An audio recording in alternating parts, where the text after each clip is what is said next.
Oba abantu biguraho mu butongole Archbishop w'Ekanisa ya Uganda, the Most Reverend Dr. Kazimba Mugalu, yasiima n'abagereka w'Obukama bwa Buganda, Sylvia Najinda, abokwegesa abaana b'Abanya-Uganda emyoga hamwe n'emicwe arikurabira mu nteekateeka ya Nabagereka Foundation. We are so grateful for the Nabagereka Foundation, which was started in 2000, which you started yourself, for the purpose of skilling the children, for the purpose of ensuring that our children, they get moral values.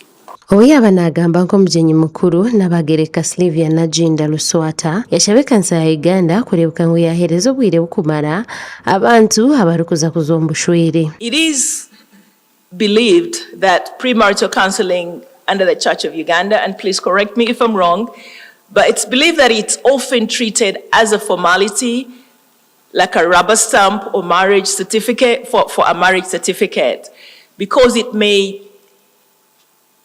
be too brief or rushed in some cases, and sometimes exceptions are made. Couples live without enough knowledge or guidance for married life. As a result, some enter marriage not well informed, which can weaken the foundation of the relationship. Nk'omulingo gumwe gw'okwatanisa n'Ekanisa ya Uganda, Equity Bank yarugayo n'enteekateeka ey'okwongyera amaani omu maka kugira ngu n'emwe ensonga ey'Ekanisa ya Uganda erikuteekamu amaani. The family unit is the smallest unit in any community, and how well an economy does depends on the family unit, how it is doing well. So as the Equity Bank, we actually have a unique business model that we call a triangle model, which supports the family unit, which is anchored on number one, the commercial, which is the business side.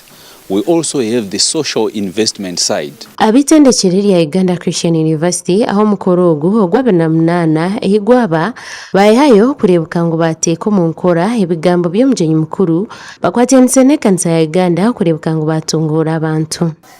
Nti ife abaliwo kati tulina obuvunaanyizibwa obwo okulaba nti Ekanisa tugizimba. Naye naga nti eryo mu bantu baffe mu society challenges ziri nyingi. Nasaba nti ffe nga church, ffe nga university tukozeewo ki, atusomozeza tukozeewo ki, era tusuubira nti bonna batugenza okuteesateesa ebigambo bya Nabagereka tujja biteeka mu nkola. Provincial Assembly y'omulundi gwa 48 nezagumizamu ku Isebero 7 okwa 8/2026 ehishonga zitari zimwe na zimwe ziragambweho kandi zirajanjare omu makanisa kandi zikorweho.